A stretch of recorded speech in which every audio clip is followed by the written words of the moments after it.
राजा से जब धनुष नहीं उठा, अब तो जनक महाराज की आंखों में आंसू आने लगे।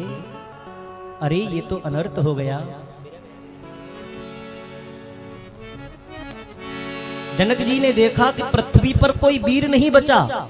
बताओ कितने राजा आ गए।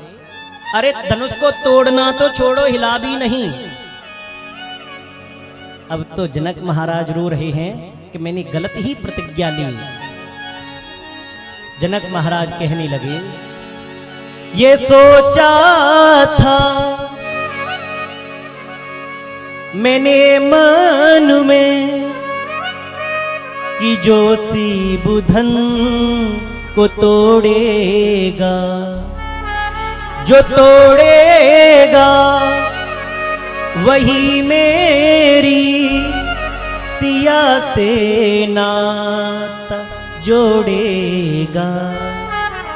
सिया जय माल ले जाओ, धरा वीरों से खाली है। चले जाओ स्वयंवर से, धरा वीरों से खाली है। और कहने लगे, बताओ सभा में कैसे कैसे राजा हैं। बलि के पुत्र बाणासुर चले पाताल से आए। स्वयं लंकेश लंका से स्वयंवर देखने आए। सिया बेटी न घबराओ, धरा वीरों से खाली है। तजहु आस निज निज गृह जाओ,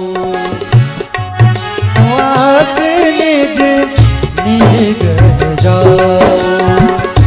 लिखा न विधि बे देह विभाओ, लिखा न विधि बे देह विभाओ। जब बार बार भला बुरा कहा, शनि महाराज ने सोचा कि अब तो काम बन गया। कह दिया तजहु आस निज निज गृह जाओ। शनि महाराज ने अपनी दृष्टि हटाई और जैसे ही लंका के लिए प्रस्थान किया, गुरुजी ने देख लिया इससे अच्छा समय आने वाला नहीं है। उठो राम भंग जहु भव चापा, मेटहुता जनक परितापा। सिया राम जय जय राम। सिया राम जय जय राम। हो लेत चढ़ावत खेचत गाड़े, काहू न लखा देखी सब ठाणे। सिया राम जय जय राम। सिया राम जय जय राम। होते ही क्षण माध्यो राम धग तोड़ा, भये भुवनी धुनि घोर कठोरा। सिया राम जय जय राम। सिया राम जय जय राम। हो मही पाताल नद अस व्यापा, राम बरिया सिया भंगे हो जापा। सिया राम जय जय राम। सिया राम जय जय राम। बोल राजा रामचंद्र भगवान की जय हो। जैसे ही गुरु की आज्ञा मिली, जैसे मदमस्त हाथी चलता है, वैसे प्रभु श्री राम गए। लेत चढ़ावत खेचत गाड़े, काऊ न लखा देख सब ठाड़े।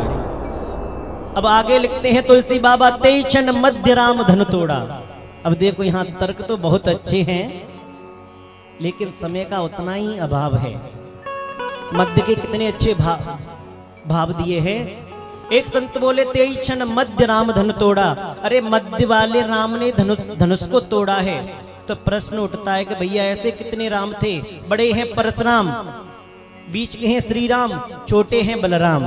दूसरे संत बोले अरे भैया मध्य का अर्थ है कि भगवान राम ने मध्य लोक में धनुष को तोड़ा है, क्योंकि हमारे यहाँ 3 लोक हैं, देवलोक, बीच का लोक है मध्य लोक भूलोक, और तीसरा है पाताल लोक। तो भगवान राम ने मध्य के लोक में धनुष को तोड़ा है। एक संत बोले भगवान राम ने मध्य के धनुष को तोड़ा है। तो भैया हमारे यहाँ 3 धनुष हुए। पहला है गांडीव और दूसरा है पिनाक मध्य का। तो भगवान राम ने जो मध्य का धनुष है उसका भंजन किया है, पिनाक धनुष को तोड़ा है। गांडीव, सारंग और पिनाक। एक संत बोले नहीं भैया राम जी ने मध्य के बार को धनुष तोड़ा है। अब कैसे पता चले कि राम जी ने धनुष तोड़ा? उस दिन कौन सा बार था? तो इधर से गिने सोमवार, मंगलवार और बुधवार, ये 3 के पहले, और 3 उधर के शुक्रवार, शनिवार और रविवार। मध्य का बार है गुरुवार। तो राम जी ने गुरुवार के दिन धनुष को तोड़ा है। भगवत प्रेमियों, भाव तो बहुत हैं, लेकिन ये घड़ी इतनी जल्दी भागती है। अब देखो जहाँ पर बहुत ज्यादा खुशी होती है ऐसी नजर लगती है। ऐसी नजर लगी, परशुराम जी आ गए बड़बड़ाते हुए, लक्ष्मण जी से नोकझोंक हुई। राम जी से कहने लगे राम जी हम तुम्हारा खंडन कर देंगे, तुम्हारा सर अलग कर देंगे। लक्ष्मण जी बोले कैसे कर दोगे? राम अखंड एक सीतावर। राम जी अखंड हैं, इनको कोई खंडित नहीं कर सकता। तो परशुराम जी बोले तू बहुत बोल रहा है लखन, मैं तुझे तो खंड कर सकता हूं। और भगवत प्रेमियों, लक्ष्मण जी का दूसरा नाम है शेष। देखा है गणित में भाग देते हैं, एक संख्या दूसरे को काटती आती है। जब संख्या नहीं कटती तो हम लोग क्या कहते हैं? ये शेष बचा। तो ये है शेष, भैया तुम इनको भी नहीं काट सकते। तो राम जी के प्रति गुस्सा करते हैं। तो लखन को क्यों बुरा लग रहा है?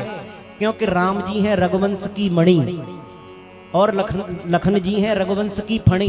अगर किसी सर्प की मणि को कोई छेड़े तो भाई सर्प कैसे चुप बैठ सकता है?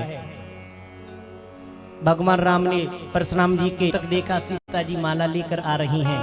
सीता जी ने आकर प्रभु श्री राम को माला पहनाई। अब माला पहनाना चाहती हैं, राम जी सीधे खड़े हैं। एक सखी बोली भैया झुक तो जाओ, झुकोगे तभी तो जयमाला पहनोगे। राम जी बोले हम हैं छत्री, छत्री किसी के आगे नहीं झुकता, हम नहीं झुकेंगे।